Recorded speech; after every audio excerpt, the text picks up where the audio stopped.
दोस्तों दिवाली आने वाली है और ऐसे में बड़े ही धूम धड़ाम के साथ पटाखे फोड़े जाएंगे और दिवाली के बाद तो बढ़ जाता है पॉल्यूशन, जिससे बचने के लिए आप बाहर तो मास्क लगा लेते हैं और ऑफिस में भी आपको एयर प्यूरिफायर मिल जाता है।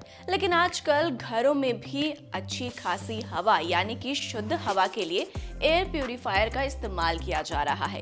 देखिए, लोग एयर प्यूरिफायर को खरीद तो लेते हैं, लेकिन इसे सही तरीके से इस्तेमाल कैसे करना है, इसकी मेंटेनेंस कैसे करनी है, वो नहीं जानते।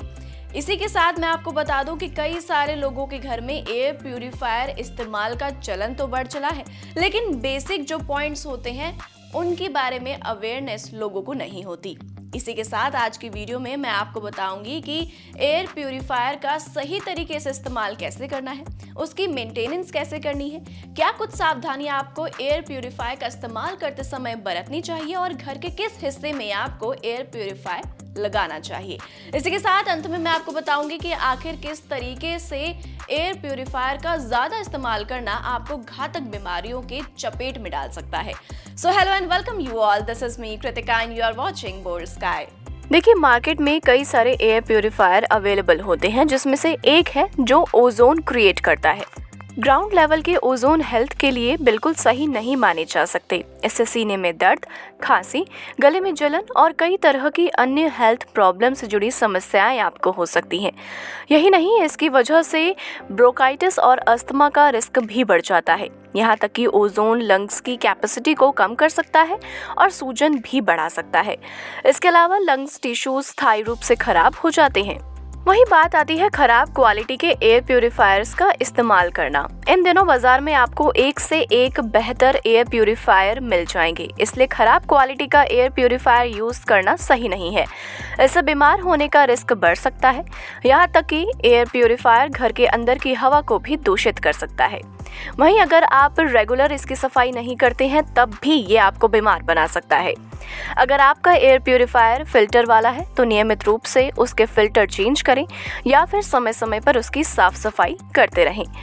हमारे यहाँ ज़्यादातर घरों में ऐसा होता है कि किसी भी बड़े बक्से या डब्बे पर कपड़े या सामान रख दिया जाता है।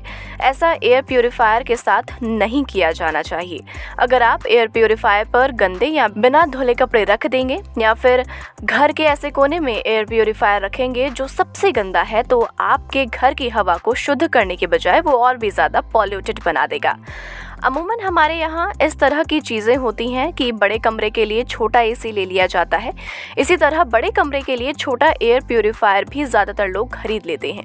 लोगों का मानना है कि छोटे एयर प्यूरिफायर की मदद से बड़े कमरे की हवा को भी साफ किया जा सकता है, जबकि ऐसा नहीं होता। जब भी आप एयर प्यूरिफायर खरीदने मार्केट में जाते हैं तब आपको अपने कमरे के साइज के अकॉर्डिंग एयर प्यूरिफायर लेना चाहिए। अब इसको यूज़ करने का सही तरीका क्या होता है? देखिए, एयर प्यूरिफायर का इस्तेमाल सही तरीके से कैसे करें? बाज़ार से अच्छी क्वालिटी का ही एयर प्यूरिफायर सबसे पहले खरीद कर लेकर आएँ। जब आप घर में रहते हैं तो दिन रात हर समय एयर प्यूरिफायर ऑन रखें, इससे घर के अंदर की हवा शुद्ध बनी रहेगी। ओजोन जनरेटिंग एयर प्यूरिफायर खरीदने से बचें। आपको बता दें कि ओजोन एक तरह की गैस होती है जो कि 3 ऑक्सीजन एटम से बनती है। कुछ प्रोडक्शन कंपनियों का मानना है कि घर की हवा में मौजूद केमिकल्स या दूसरे टॉक्सिक तत्व खत्म करने के लिए ओजोन जनरेट करना पड़ता है, लेकिन ये आपकी हेल्थ के लिए पूरी तरह से नुकसानदायक साबित हो सकता है। उम्मीद है आप सभी को आज की वीडियो जरूर पसंद आई होगी और भी ऐसे इंफॉर्मेटिव वीडियोस को देखने के लिए आप जुड़े रहिए हमारे साथ। तब तक के लिए नमस्कार।